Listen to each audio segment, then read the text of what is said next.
یہ نہیں کہہ رہا ہوں کہ یہ عبادت اللہ کو پسند ہے، لیکن نوجوانی کی عبادت زیادہ پسند ہے.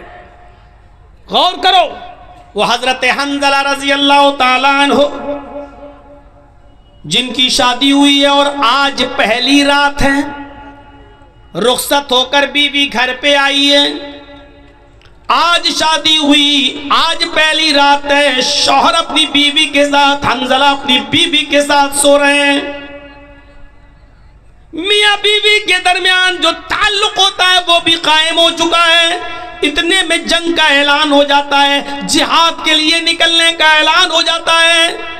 حضرت حنظلہ اسی کنڈیشن میں کہ اپنی بیوی سے ملے ہیں، ابھی غسل نہیں کیے، اعلان جہاد سنتے ہیں، اپنا گھوڑا کھولتے ہیں اور جہاد کے لیے نکل جاتے ہیں.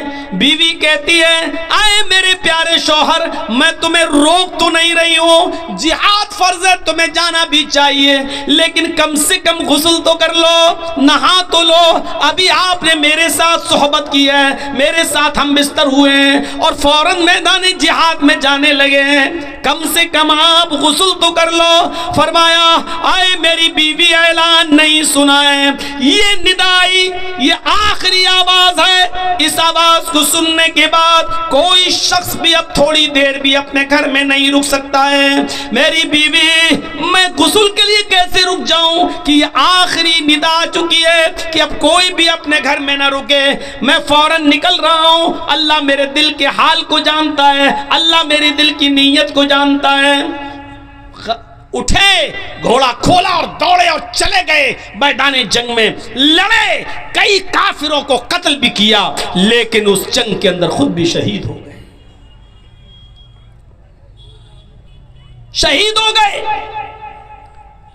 اور شہید کا اصول یہ ہے شریعت میں کہ اس کو جن کپڑوں میں شہید ہوتا ہے، کوئی آدمی اللہ کی راہ میں جب مارا جائے تو انہی کپڑوں میں دفن کیا جاتا ہے، شہید کو کوئی نیا کفن نہیں پہنایا جاتا، شہید کو غسل نہیں دیا جاتا، شہید کی جنازے کی نماز نہیں پڑھی جاتی، ایسے ہی اس کو انہی کپڑوں میں دفن کر دیا جاتا ہے.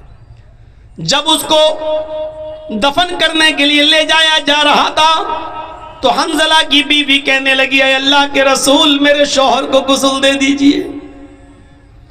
اللہ کے نبی فرماتے ہیں، اے حنظلہ کی بیوی، کیا تجھے پتہ نہیں تیرا شوہر شہید ہوا ہے اور شہید کو غسل نہیں دیا جاتا، اس کو انہی کپڑوں میں کفنایا جائے گا، انہی کپڑوں میں دفنایا جائے گا جس میں وہ شہید ہوا ہے، اور قیامت کے دن اسی حال میں اٹھے گا کہ اس کے جسم سے خون گر رہا ہوگا. اللہ گرتے ہوئے خون کو دیکھ کر کہے گا، فرشتوں، اس کو جنت میں لے جاؤ، یہ تو میرے لیے ساری چیزوں کی قربانی دے کر آیا ہے، اس کا کیا حساب لوں، اس سے کیا سوال کروں، اس سے کیا پوچھ تاچھ کروں، اس سے کیا کوشچن آنسر کروں، اس کو جنت میں داخل کر دو. حنظلہ کی بیوی کہتی، اللہ کے رسول، میں کیسے بتاؤں، ان اللہ لا یستحی من الحق، اللہ تعالی حق بات سے نہیں شرماتا ہے.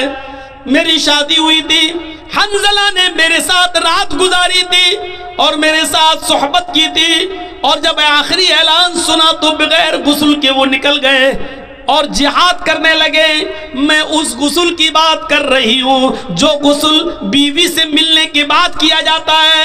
حنظلہ کو وہ غسل دے دیجئے، کیونکہ حنظلہ بغیر غسل کے نکل گئے تھے اور وہ شہید کر دیے گئے.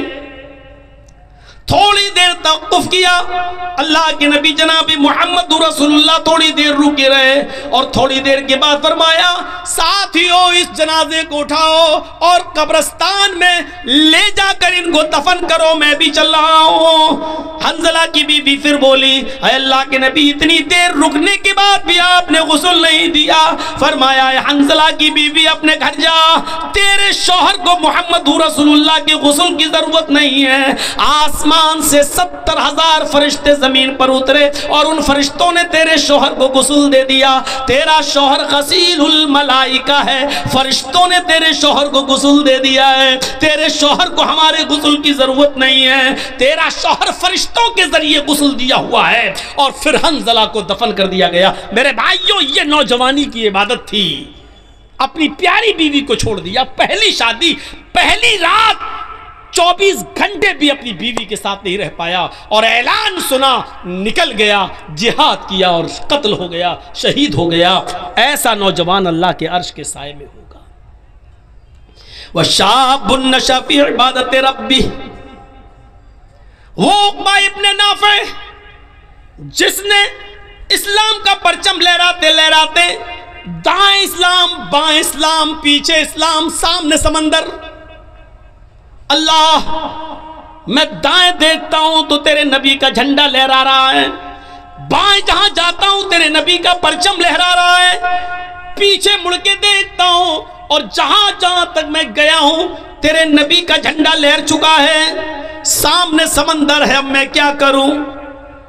یعنی اب دنیا میں کوئی چپا باقی نہیں رہا جہاں تک ہم گئے، اسلام بھی اسلام، اب سامنے سمندر ہے۔ اے اللہ، یہ ہمارے ساتھ 1500 نوجوان ہیں جو گھوڑے پہ بیٹھے ہوئے ہیں، یہ سب اسلام کا جھنڈا لہرانا چاہتے ہیں، میں نے دائیں بائیں اور پیچھے تو اسلام لہرا دیا ہے، تیرے نبی کا جھنڈا پھہرا دیا ہے، لیکن آگے سمندر ہے۔ اے اللہ، اب میں کیا کروں؟ اس نے سمندر کے پاس اپنی تلواروں کو گاڑا، سمندر کے پانی سے وضو بنایا اور وہیں پر نماز پڑھ دی پی۔ نماز ادا کرنے کے بعد کہنے لگا وہ نوجوان عقبہ ابن نافع، اے اللہ، اگر میں اس سمندر کے بارے میں جان جاؤں کہ اس سمندر کو پار کرنے کے بعد بھی تیری کوئی مخلوق رہتی ہے، اس سمندر کو کراس کرنے کے بعد کوئی تیری بستی آباد ہے جہاں تیرے بندے رہتے ہیں، تو اے اللہ اگر مجھے اس بات کا علم ہو جائے تو قسم ہے تیرے عزت و جلال کی، میں اپنے گھوڑوں کو سمندروں میں ڈال دوں گا اور سمندر سے تیرتے تیرتے اس بستی تک پہنچنے کی کوشش کروں گا، اور اس وقت تک چین کے ساتھ نہیں سوؤں گا جب تک کہ اس بستی میں بھی تیرے نبی جناب محمد رسول اللہ کا پرچم نہ لہرا دوں۔ عقبہ ابن نافع کے اندر یہ کون سا جذبہ تھا؟ عبادت کا جذبہ۔ یہ کون سی عبادت تھی؟ یہ کون سی ریاضت تھی؟ میرے بھائیوں، ایسے ہی عبادت کرنے والے اور ہر وقت نماز کی طرف، ہر وقت عبادت کی طرف، اللہ کی عبادت کی طرف جن کا دماغ لگا ہوا ہے اور جو عبادت میں لگے ہوئے، یہ لوگ اللہ کے عرش کے سائے میں ہوں گے۔ یہ اللہ کے عرش کے سائے میں ہم اور آپ سردیوں کے دنوں میں، دسمبر کی اور جنوری کی سردی میں جو اپنے اوپر سے کمبل نہ ہٹا سکے، جو لحاف کی قربانی نہ دے سکے، جو اپنی نیند کی قربانی نہ دے سکے اور تصور کیا بیٹھا ہوا ہے کہ ہم اللہ کے عرش کے سائے میں ہوں گے، ہمیں جنت ملے گی، میرے بھائیو جنت اتنی سستی اور اتنی آسان بھی نہیں ہے۔ دو چیزیں، عدل و انصاف کرنے والا اور دوسرا وہ نوجوان جو اللہ اپنے رب کی عبادت پہ لگا ہوا ہے۔ اب تیسری چیز پہ آئیے، وَرَجُلٌ ذَكَرَ اللَّهَ خَالِيًا فَفَاضَتْ عَيْنَاهُ،